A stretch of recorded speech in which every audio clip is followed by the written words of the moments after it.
Today, we're lowering the lights and, well, dropping our voices. Settle in, because we are preparing to dissect the terrifying mechanics of a supernatural ambush straight from our source material. We're looking at a story of isolation, manipulation, and the fatal consequences of human curiosity. We're going to break down exactly how a trap is set, how the bait is placed, and just how perfectly it springs shut. You get the whole house, except the basement. It's an ironclad rule delivered with this dark, dramatic irony right at the start of our story. This is the condition our protagonist, Maya, accepts when she signs the lease for a quiet and surprisingly cheap rental in a Pennsylvania suburb. Now, Maya needed something fast for a new job. She thought she was getting a total bargain. She figured the landlord's warning to keep the door locked was just, some eccentric quirk.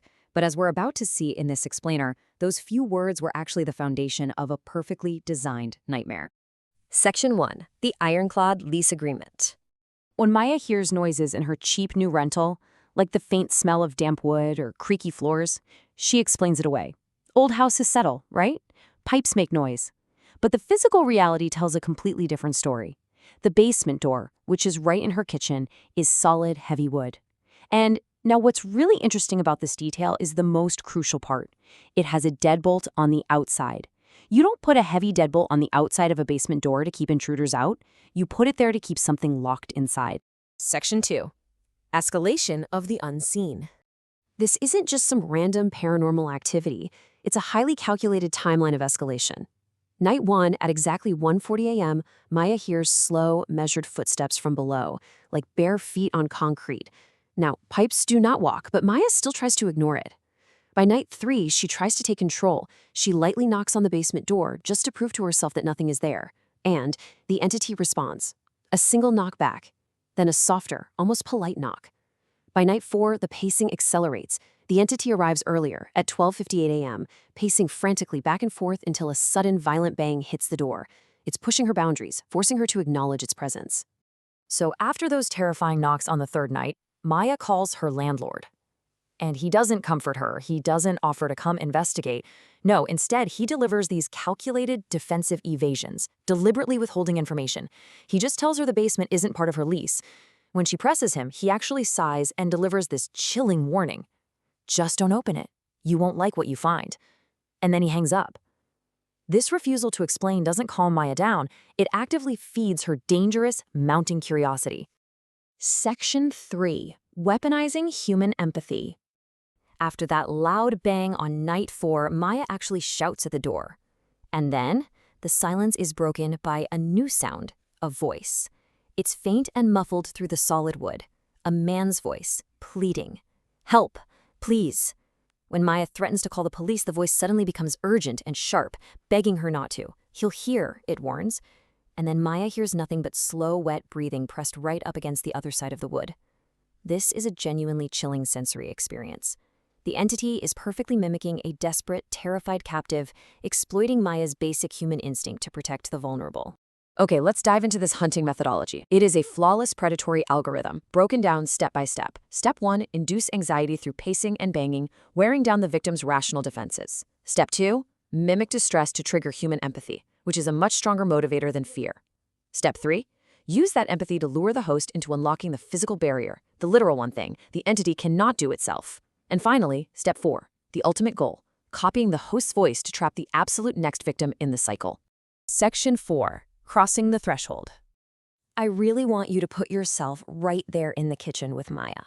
She is staring at the heavy wood. She's staring at the deadbolt. She hears that weak, desperate please coming from the dark. Who is really behind the door? If you were in her shoes, standing in that quiet Pennsylvania rental, your hand hovering over the lock, would you turn it? Well, before her brain can even catch up to what she's doing, Maya makes her choice. She turns the deadbolt. The door opens with a long creak. Immediately, this thick, cold, damp air rushes upward. It just feels wrong. Maya steps down the creaking wooden stairs, descending into the heavy air toward a single flickering light bulb. And what she finds at the bottom? Unfinished concrete, old shelves, scattered tools, and absolutely no one. The basement is completely, terrifyingly empty. The voice she heard for days wasn't a person at all, and the exact moment she whispers, "There's no one here," the heavy wooden door slams shut above her. Maya runs up the stairs, but the handle won't budge. She is literally locked in from the outside. Suddenly, her phone buzzes with an unknown number. She answers, screaming to be let out. It's her landlord, and his voice is dead calm. "I told you not to open it," he says.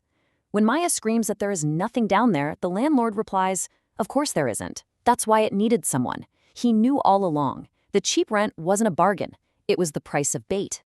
Over the phone, the landlord gently tells Maya to listen.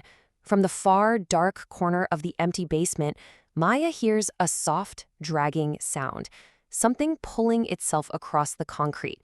The shadows shift, revealing something too long, too thin, built of completely wrong angles. The landlord's calm voice explains the horrible truth of the entity.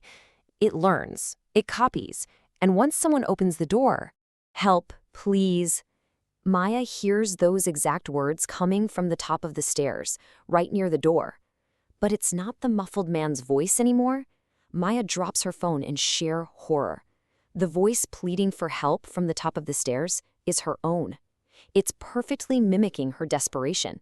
It has stolen her voice. And now, she can hear footsteps above her, walking away, out of the kitchen, and out of the house. Section 5. The mimic cycle continues. As the mimic, now wearing Maya's perfect voice, walks out the front door to freedom, the true horror descends. From the top of the basement stairs, the real entity, that thing from the shadows built of wrong angles, begins creeping down into the dark with Maya.